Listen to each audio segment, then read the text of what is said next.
Hi guys, my name is Phil Davies and I'm the CEO here at FlyForm, and I'm joined today by Damien Davis from ServiceNow. Damien, you want to tell us a little bit about yourself? Thanks Phil, yeah. Well, so as you said, my name's Damien. I work for ServiceNow. I've actually been with the company since 2011. Amazing. And I work for the product management team in our ITSM business unit. Excellent. I love the fact you've been here since 2011. I bought ServiceNow as a client in 2008, 2009, and it's rare, there's only a handful of us who've been in the game that long, so seen a lot of changes, a lot of evolution. The company has certainly grown since I took my first role within the company. And as you'll remember when you first bought it, Fred Luddy's vision was to go to market with this enterprise platform, but actually what you found is that we launched with IT Service Management as our first product. We've come a long way since then. Do you think Fred expected IT, obviously because Fred had that vision of this enterprise platform going out and doing all the platform, all the automation, leading with ITSM, do you think he expected ITSM to explode and dominate in the space the way it did, to the point where, you know, for a long time it consumed the whole company, right? It was all ITSM. Well, I can't speak on behalf of Fred, but I was lucky enough to meet him a few times. Amazing. And he was talking about how he had this vision of basically automating tasks within the business. Whether you're in financial services or pharmaceutical, it didn't matter what organization you're in, his vision was to have a system that could automate day-to-day work. Got it. And obviously IT is a great example of where we could see that benefit in the shorthand, in the first time. So things like incident management, request management, stuff that we see day to day in the IT service desk. And going back to those days as well, that was kind of the forefront, was it? That was where everyone was looking, was always that IT support kind of stuff. How do we make this better? It's clunky, it's slow. The old tools are horrible and kind of, you know, ingrained. So. And our go-to-market strategy was about replacing some of those legacy tools, breaking down silos, and then sort of launching with the ServiceNow platform, with the CMDB as being like the forefront, like the heart of digital transformation, and then layering all of those IT processes and all of those IT capabilities on top of that. I remember the first time I saw it, and I've shared this story in a few different places, but first of all I was blown away. So it was actually, back then it was like the head of Europe, like Kevin Kimber, and all the heads come in to do the sale, because it was, you know, we were tiny, it was a smaller marketplace. And it blew us away. We were in this meeting with some of my senior management team. We had a major government client. Part of our contract was to deploy a service portal, and this is in 2008, so no one really knew how to build a portal back then. So two things had happened. One was we'd spent £500,000 on an IBM P series that was currently sat in a warehouse because it wasn't fit for the project. The other thing was we'd spent £1 million on consultancy to build the portal out, and it didn't function. You click a button, it would jam, nothing looked nice, it wasn't shiny. And then the guys came in for the ServiceNow demo and put what was the ESS portal back then up on the screen, and we were like, wow, what the hell is that? And my manager straight away was like, well, how much is that on top? They're like, no, that's included for free. And you could just see faces around the room dropping as everyone realized, like, holy crap, we've just done all that and you've got this amazing product out there. And that was it for me. From that moment, I was in love. I was like, this is a game changer. You know? I had a similar story going to one of my first clients in Switzerland when I first joined the company and showing them what was then, let's face it, a legacy portal for us now. But even then, they were replacing an intranet system. And all of a sudden, having the ability to be able to order things through a service catalog, search a knowledge base, and even raise tickets through IT, all through this forefront portal. And then look at the leaps we've advanced through now with mobile technology and leveraging AI and virtual agent. We've come such a long way. Crazy. And how have you seen that? Obviously ITSM is kind of the oldest part, if you like, it's the original part of the product now.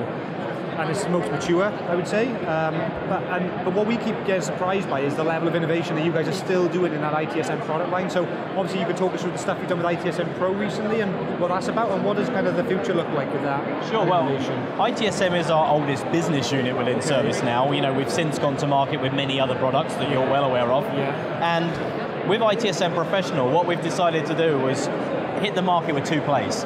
Firstly, how can we leverage AI capabilities? We've invested a lot, we acquired a few small companies, we have some great technology that allows us to deploy chatbots. We can now use natural language understanding with our virtual agent. And of course, underpinning it, we've got machine learning, using that artificial intelligence, which everybody's talking about, but driving real value through use cases that the market needs. Automating classification and assignment of tickets within the organization. Using similarity framework to identify what's going on and using that data and insights around us. But then moving away from the AI capabilities, of course we've got service owners and vendor managers wanting to manage all of those service offerings and business services, application services. And with our ITSM Professional capabilities, we're bundling all of that capability together, all of that innovation, and of course we're now innovating by delivering 2 releases a year, This year you've seen the Madrid release and the New York release. Next year we're going to go to Orlando and Paris. We keep innovating, two releases a year, and this is all driven from the heart of the platform, but with ITSM kind of leading the way. What do you think the competitors are thinking? Because for me, even in the partner ecosystem, like 3-4 years ago, I was thinking, how much legs is left? Because we're going to hit a maturity point here, and all of a sudden it was like boom, machine learning, AI, virtual agent, chatbots, all this stuff.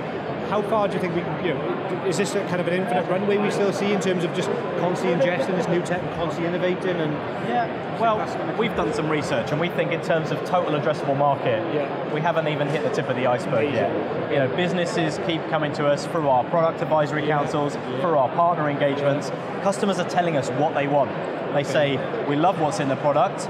They tell us what they don't like, and of course we listen. We have a number of customer programs, product advisory councils, design partner programs, and we listen to our customer feedback, and we can see that there's still so much runway of innovations we can still deliver, because the platform does a great job, and we can deliver real value to the businesses. But then they tell us where we're lacking, and we listen. And then we can build that capability into the product.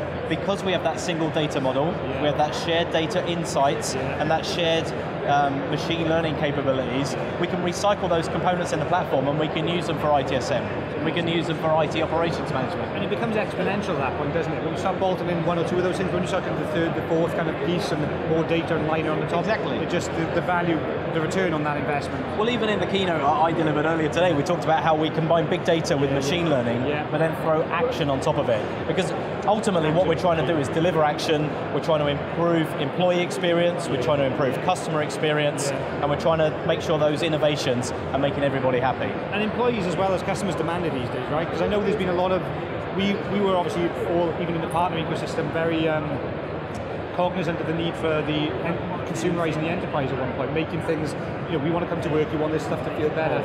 We did so much outward-facing work, so making the customer experience great.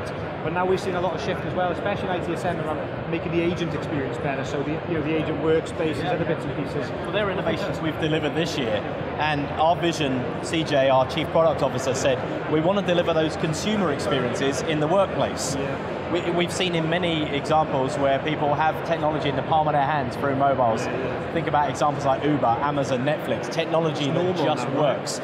But you come into the workplace and you try ordering a clicker for your presentation. You have to log a ticket, phone someone up, go and see an IT guy.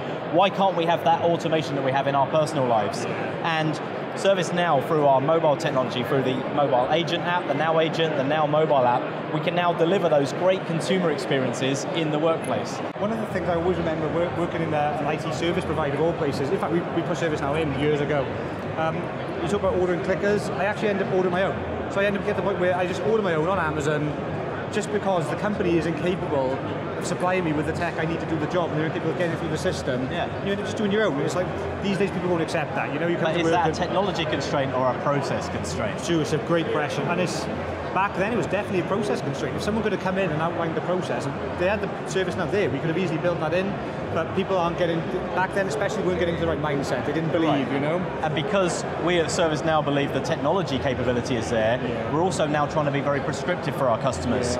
Through the feedback we've had, customers are saying, great, you have this amazing platform, you've got this wonderful automation capabilities, but be more prescriptive with your guidance. So we've now published white papers on, for example, ITSM reference architecture, the common services data model, how services owners can package their application and their business services. Essential stuff. It's essential stuff, and we see it as partners. I think partners probably had a lucky break a few, 5-6 years ago, where it was kind of, everyone was putting in anything out that they wanted, and it was fine. But then you come 2 years later when you've got to upgrade and look at the latest features and all this other stuff, and all of a sudden nothing's working, they've got massive technical debt, the processes aren't giving them the value they want, a renewal. We've seen a huge drive from ServiceNow in fixing that stuff. And it also ties into the upgrade path. We talked about earlier the 2 releases. I know at the moment it's N-2, they want to get to N-1, and I think we've been a big proponent of that for a long time. We're constantly telling our customers, look, let's just hit that upgrade fast, let's get you in, get it out the way, we know that we've built a good solid platform, so it's going to be nice and low kind of impact for everyone, low effort. But there's an appetite for that as well, because there is events like this, we're showcasing our latest innovations, and in order to take advantage of those, customers need to upgrade to the latest release so that they can start adopting these capabilities. We go to so many clients sometimes where you go in and they say, well, we want X, Y, and Z, and I'm like, well, that's in the release, guys. We don't need to build that. You've got it there. Okay, how do we upgrade? We're like, oh God, let's take them under our wing, get them upgraded, give them the features, and all of a sudden it's more value. They're getting better return. They can justify it better internally, and everyone's happier from the top to the bottom of the organization. So Phil, we have a shared responsibility as ServiceNow and as partners to better educate our customers of what they are capable of doing today, 100%. And then also being more transparent about what the future can bring them. We're starting to turn a corner now where in the past people didn't even understand the full capability of the platform, right? They were still in the ITSM bucket themselves. They didn't understand how broad they could go. We start looking at custom apps on the platform, different modules, GRC, SecOps, HR, etc., etc.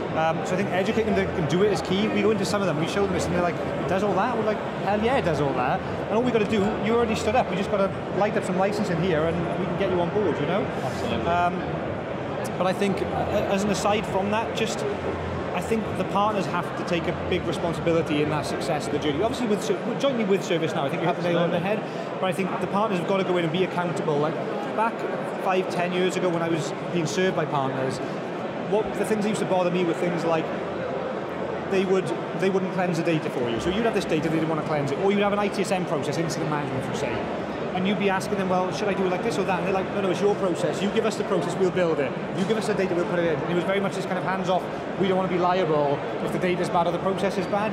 So the first thing we did when we stood up, we were like, when we go into customers, give us your dirty data. We clean data all day long. We got guys who sit at the desk, they'll cut through this data. If you've got a process problem, you tell us, we'll come back to you and say, well, this is what best practice looks like.